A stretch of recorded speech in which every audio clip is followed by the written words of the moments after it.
बस्तर में जिस तरह से माओवादियों के खिलाफ लगातार बड़े ऑपरेशन चल रहे हैं और बड़ी सफलताएं मिल रही हैं, मुझे लगता है कि मेरे अलावा आपके मन में भी ये सवाल आता होगा कि जो माओवादी बचे हैं वो अपने आप को बचाने के लिए अब अपना अगला कदम क्या उठा रहे हैं। इसको लेकर परसों एक जवाब मिला है जो मुझे लगा अपने दर्शकों के साथ भी इसे बांटना चाहिए, तो उस पर बातचीत करते हैं। नमस्कार, मैं विकास तिवारी हूँ, आप बस्तर टॉकीज देख रहे हैं।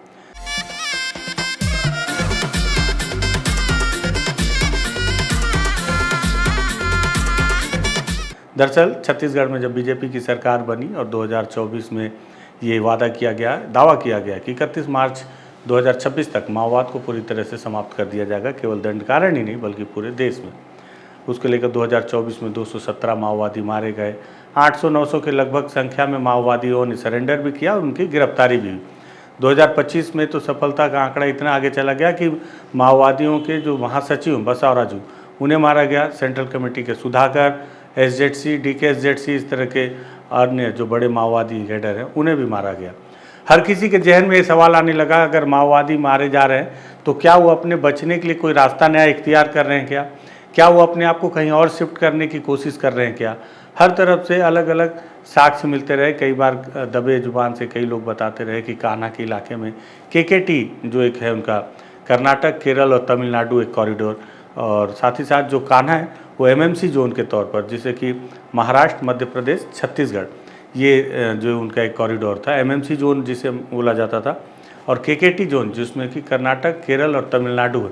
हालांकि केकेटी का जो जोन है उसको माओवादी आज तक उस तरह से डेवलप नहीं कर पाए, उन्हें उस तरह की वहाँ पे जो सहयोग है वो भी नहीं मिला। लेकिन एमएमसी जोन, जो किसी समय में दीपक तिलतुमड़े के जिम्मेदारी में था, सेंट्रल कमेटी के सदस्य रहे, जिन्हें गढ़चिरौली के C-60 फोर्स ने छत्तीसगढ़ की परेवा की पहाड़ियों में किसी समय में एक बड़ा ऑपरेशन किया था, जो सबसे बड़ी संख्या थी, सबसे पहली माओवादियों को नुकसान में, लगभग 27 की संख्या में जहाँ तक मुझे याद है माओवादी मारे गए थे। उसके बाद से एमएमसी जोन को कोई देखने वाला नहीं है, या हो सकता है कि माओवादियों ने किसी को वहाँ पर नियुक्त किया हो, लेकिन उसके नाम का खुलासा अब तक नहीं हुआ। खैर, एमएमसी जोन में ही जो कान्हा का इलाका है, मध्य प्रदेश का इलाका है, वो आता है। बताया जाता है कि माओवादी वहाँ भी अपने आप को इस्टेब्लिश करने की कोशिश लंबे समय से कर रहे थे। दीपक तिलतुमड़े के मारे जाने के बाद जो ये है, इस पर माओवादियों की इस रणनीति में कमजोरी जरूर आई। एक समय में माओवादियों की एक नई टीम बनी थी जिसका नाम था विस्तार, जो उनके टीम का नाम था, और ये विस्तार दलम जो तैयार किया गया था माओवादियों के द्वारा, दरअसल इसका काम ही था कि नए इलाके में दलम का विस्तार करना। उसको लेकर भी एक समय में उनकी तस्वीरें वायरल हुई थी कि कौन कौन माओवादी हैं जो विस्तार दलम में शामिल हुए हैं, जिनका काम है बस्तर से मध्य प्रदेश के इलाके में या झारखंड या और अन्यत्र इलाकों में जाकर संगठन का फैलाव करना। आज जब इनकी स्थिति दंडकारण्य में इस तरह से है कि चारों तरफ उन्हें घेर कर मारा जा रहा है, उनके महासचिव तक को अपने इलाके में सुरक्षित नहीं बचाया जा सकता है। कई सेंट्रल कमेटी के बीते दिनों सुधाकर मारे गए, डीकेएसजेडसी की रेणुका, मुरली, इस तरह के कई नाम हैं जिन्हें अलग अलग इलाकों में मारा गया। हालांकि माओवादियों ने आरोप भी लगाया कि उन्हें जिंदा पकड़कर मारा गया, और पुलिस ने दावा किया कि इन सभी को एनकाउंटर में मार गिराया गया। जो भी हो, लेकिन मारे गए माओवादी। इसके बाद बीते दिनों मध्य प्रदेश के बालाघाट के इलाके में एक बड़ी मुठभेड़ का दावा किया गया, जिसमें 4 माओवादी मारे गए। 4 माओवादियों को लेकर मध्य प्रदेश की पुलिस ने एक प्रेस नोट जारी किया है, और क्या जानकारी दी है सबसे पहले मैं आपको बता देता हूँ। ये उनका प्रेस नोट है जो आप देख रहे हैं। जिला बालाघाट की तरफ से इसे 15/6/2025 को जारी किया गया, जिसमें लिखा गया है, मध्य प्रदेश पुलिस को नक्सल विरोधी अभियान में एक और बड़ी सफलता, मुठभेड़ में 56 लाख के इनामी 4 दुर्दांत नक्सली ढेर। ये शब्द है माओवादियों के लिए जो पुलिस ने जारी किया है, जिसमें उन्होंने लिखा है, केंद्र एवं मध्य प्रदेश शासन द्वारा मार्च 2026 तक भारत को वामपंथी अतिवाद की समस्या से मुक्त कराने के लिए उद्देश्य से अपनाई गई बहुआयामी रणनीति के अंतर्गत मध्य प्रदेश पुलिस ने 14/6/2025 को बालाघाट जिले में बड़ी मुठभेड़ में माओवादियों के ACM zone Madhya Pradesh, Maharashtra, Chhattisgarh, MMC zone, sorry ACM बोल दिया था मैंने, वो जो एमएमसी जोन का जिक्र मैंने किया, एमएमसी जोन के महाराष्ट्र, मध्य प्रदेश, छत्तीसगढ़ के 56 लाख की इनामी जीआरबी डिवीजन के 1 पुरुष और 3 हार्डकोर महिला माओवादियों को मार गिराया गया है। ये जो घटना है ये थाना रूपझर, चौकी सोनेवानी और अंतर्गत पचाम दादर कटे झीरिया जंगल क्षेत्र में जीआरबी डिवीजन के नक्सलियों के एक समूह की उपस्थिति की सूचना के आधार पर हॉक फोर्स, मुझे लगता है जिस तरह से बस्तर में डीआरजी है, महाराष्ट्र में C60 है, तेलंगाना में ग्रेहाउंड्स है, मध्य प्रदेश में भी हॉक फोर्स एक फोर्स का गठन किया गया है। साथ ही साथ जिला पुलिस, कोबरा फोर्स व CRPF बल के द्वारा 13 और 14 जून की मध्य रात्रि से लगातार पचामा दादर कटे झीरिया जंगल क्षेत्र में सर्चिंग ऑपरेशन चलाया गया। नक्सलियों द्वारा उक्त सर्चिंग ऑपरेशन के दौरान सुरक्षा बलों के ऊपर अटैक किया गया और इस दौरान जो मुठभेड़ हुई उसमें 4 माओवादियों को मार गिराने में सफलता हासिल की गई है। मारे गए 4 जो नक्सली हैं उसके अलावा और भी नक्सली वहाँ पर घायल हुए, इसकी जानकारी जवानों ने दी है। साथ ही साथ उन्होंने अपने प्रेस नोट में लिखा है कि यहाँ विशेष रूप से उल्लेखनीय है कि मध्य प्रदेश में 2025 में वर्ष 2025 में दिनांक 14/6/2025 तक 10 हार्डकोर माओवादियों को मुठभेड़ में अब तक मार गिराया गया है। पिछले वर्षों की तुलना में सर्वाधिक माओवादियों को ढेर किए जाने की संख्या है। इससे पूर्व 2022 में सर्वाधिक 6 माओवादियों को मारा गया। मध्य प्रदेश पुलिस 2026 तक नक्सलवाद के उन्मूलन हेतु प्रतिबद्ध है। मुठभेड़ में मारे गए 4 नक्सलियों के खिलाफ मध्य प्रदेश में ही 102 मामले दर्ज किए गए हैं, ऐसा पुलिस ने अपने प्रेस नोट में जारी किया है। क्या क्या सामग्री जब्त की गई है, बताया जा रहा है कि इसमें हैंड ग्रेनेड, एक SLR राइफल मैगजीन के साथ और कारतूस, 315 राइफल जिसमें कारतूस भी हैं और अन्य राइफल है। विस्फोटक में जिंदा हैंड ग्रेनेड है 1 पीस, डेटोनेटर वायर, IED निर्माण सामग्री, संचार साधन में वॉकी टॉकी सेट व अन्य संचार के उपकरण। अन्य सामग्री में 10 नग पिट्ठू बैग, 10 नग बिंडोरी पाउच, नक्सल साहित्य, दैनिक उपयोग की सामग्री और टेंट इत्यादि सामान बरामद किए गए। जो माओवादी मारे गए हैं, हालांकि इसकी प्रेस नोट में उन्होंने जो पहचान है 2 ही माओवादियों की है और 2 की पहचान जो है उन्होंने मतलब कहाँ के रहने वाले हैं उसको लेकर जिक्र नहीं किया, लेकिन पुलिस अधिकारी ने अपने बयान में उनकी जानकारी दी है। इन्होंने बताया जो मारे गए माओवादी हैं इसमें एक है रीता और तुब्बी श्रीरांगू हिड़ामी, इनके पति का नाम चंदू और देवचंद है। इनका पता है ये नवेझरी तहसील कोरची महाराष्ट्र की रहने वाली हैं। इनका पद है ACM एरिया कमेटी मेंबर। इन पर 14 लाख रुपए का इनाम था और इनके खिलाफ 56 मामले दर्ज किए गए मध्य प्रदेश में ही। दूसरा नाम है रवि का, इनका पता है पश्चिम बस्तर छत्तीसगढ़। इनका भी पद है ACM, 14 लाख इनाम है, 23 मामले इन पर दर्ज हैं। तीसरा नाम है तुलसी उर्फ विमला उर्फ इमला, ये भी ACM है, 14 लाख इनाम है, 13 मामले दर्ज हैं। पुलिस अधिकारी ने अपने बयान में बताया कि ये भी बस्तर की रहने वाली है। चौथा नाम है सुमन, ये भी ACM है, इन पर 14 लाख का इनाम है, 10 मामले इनके खिलाफ में दर्ज हैं। और पुलिस अधिकारी ने इनके भी रहने का इलाका जो है, इनके गृह निवास का इलाका बस्तर बताया। पुलिस ने जो ये प्रेस नोट जारी किया, साथ ही साथ पुलिस ने क्या बयान दिया है वो भी आप सुनिए।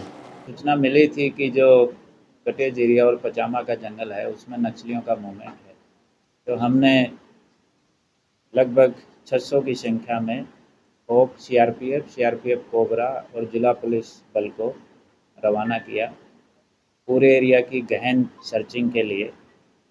फिर परसों उसमें सर्चिंग पार्टी और नक्सलियों के बीच मुठभेड़ हुई, जिसमें 4 नक्सली मारे गए, 1 पुरुष 3 महिला, सभी ACM रैंक के हैं और उनके ऊपर टोटल जो इनाम है वो 56 लाख का है। इसमें 3 बस्तर के हैं और 1 महिला नक्सली गढ़चिरौली की है। काफ़ी ऑटोमेटिक वेपन जैसे SLR जब्त हुआ, ग्रेनेड लॉन्चर, 315 बोर की 2 राइफल, 1 अन्य राइफल, काफ़ी मात्रा में एमुनिशन बरामद हुआ और भी बहुत सारा वॉकी टॉकी, IED बनाने का सामान, डेटोनेटर, लिटरेचर और काफ़ी जो दैनिक यूज की चीज़ें हैं वो काफ़ी मात्रा में हमें मिली। उसके बाद कुछ जो नक्सली वहाँ से भागने में सफल रहे हैं तो उनको हम कंटिन्यूसली ट्रैक कर रहे हैं। अब भी हमारी बहुत सारी पार्टियां जंगल में ऑपरेशन में लगी हुई हैं। तो सुना आपने, पुलिस अधिकारी ने बताया कि किस तरह से जो मुठभेड़ हुई है इसमें 3 माओवादी बस्तर से संबंधित हैं, बस्तर के रहने वाले हैं। बस्तर के रहने वाले माओवादी बालाघाट में जाकर पुलिस से मुठभेड़ होती है और इस मुठभेड़ में वो लोग मारे जाते हैं। 1 ऑटोमेटिक वेपन है और उसके बाद 303 जैसे हथियार हैं, 1 IED बम है और साथ ही साथ अन्य जो दैनिक उपयोगी सामान बरामद किए गए हैं, वो सारी चीज़ों की जानकारी पुलिस के द्वारा दी गई है। लेकिन इसमें सबसे खास बात ये है कि 4 माओवादी मारे जाते हैं, जिसमें बस्तर के 3 हैं, तीनों बस्तर के हैं। और बस्तर के अगर तीनों माओवादी हैं तो इससे इस बात से भी आप इनकार नहीं कर सकते कि बस्तर के माओवादी लगातार अपने आप को शिफ्ट करने की भी कोशिश कर रहे होंगे। हालांकि इस बात की हमारे पास बहुत प्रमाण नहीं है, प्रामाणिकता, लेकिन बीते दिनों मेरे मन में भी ये ख्याल आ रहा है कि क्यों ना हम उस रास्ते पे भी एक बार जाकर रिपोर्ट करें, क्योंकि जो बस्तर के माओवादी हैं किस तरह से बस्तर से मध्य प्रदेश की तरफ शिफ्ट होते होंगे, तो हम बिल्कुल एक्यूरेट तो नहीं बता सकते, लेकिन हम उम्मीद लगाएंगे कि जो मैंने थोड़ी बहुत जानकारी मिली मुझे कि खैरागढ़ से लांजी होते हुए मध्य प्रदेश में प्रवेश करते होंगे माओवादी, और वो क्योंकि जंगल का पूरा इलाका है जैसा मैंने अभी मैप में भी देखा, और वहाँ से होते हुए बालाघाट की तरफ अपने आप को, कान्हा की तरफ में अपने आप को इस्टेब्लिश करने की कोशिश माओवादियों के द्वारा की जा रही है और पहले से की जाती रही है एमएमसी जोन को बड़ा बनाने के और इस्टेब्लिश करने के दौरान भी। लेकिन जिस तरह से इस वक्त माओवादी अबूझमाड़ जैसे घने जंगल में भी अपने आप को सुरक्षित नहीं रख पा रहे, ऐसे में अभी भी माओवादी मध्य प्रदेश की तरफ अपने आप को रोके हुए हैं, जिसमें बस्तर के भी माओवादी हैं, कुछ तेलंगाना स्तर के भी माओवादी हैं।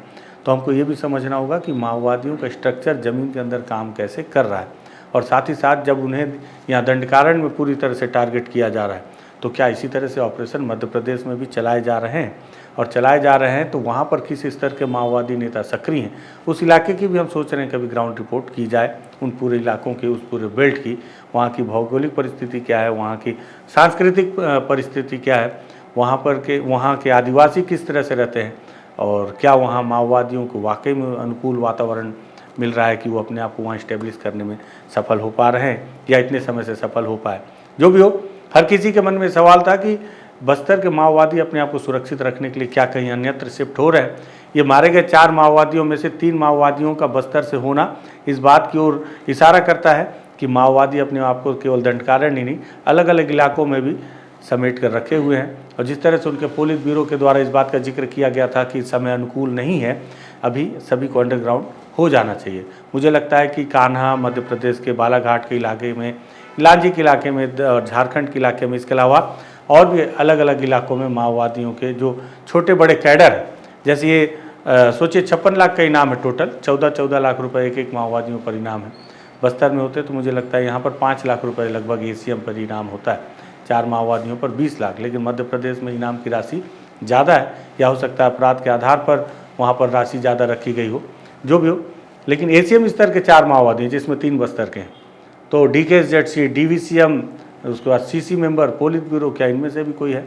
हालांकि पोलित ब्यूरो को लेकर या CCM को लेकर अभी तक मध्य प्रदेश से मेरे पास कोई जानकारी नहीं है कि वहाँ पर कोई ऐसा बड़े स्तर का माओवादी नेता है या नहीं, या हो सकता है कि अब जब माहौल उनके खिलाफ में है या अनुकूल नहीं है तो कोई सेंट्रल कमेटी का सदस्य या पोलित ब्यूरो मध्य प्रदेश की तरफ भी अपने आप को सुरक्षित रखा हो, ताकि आने वाले समय में जो उन्होंने अपने पत्र में लिखा था, अपनी दस्तावेज में, कि अनुकूल समय आने पर हम इस लड़ाई को फिर से लड़ेंगे। लड़ाई जिंदा रखने के लिए हमको जिंदा रहना जरूरी है। तो हो सकता है कि मध्य प्रदेश के इलाके में भी वो अपने आप को सुरक्षित रखने की कोशिश कर रहे हो। 4 माओवादियों का मारा जाना एसीएम स्तर का ये महत्वपूर्ण है मध्य प्रदेश के लिए।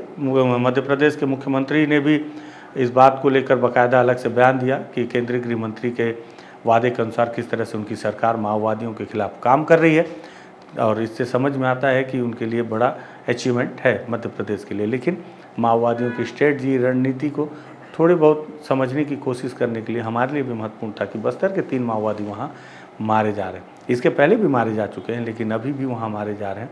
मतलब अभी भी बस्तर के माओवादियों की साख वहाँ पर बची हुई है, जो धीरे धीरे सरकार और पुलिस और माओवादियों के बीच झड़प में उन्हें नुकसान हो रहा है। ये सारी जानकारियाँ थी, मुझे लगा इसे भी अपने दर्शकों को अवगत कराऊं, इसलिए मैंने इस वीडियो को तैयार किया है। अगर आपको ठीक ठाक लगे तो शेयर कीजिएगा, बस्तर टॉकीज को सब्सक्राइब कीजिएगा। धन्यवाद।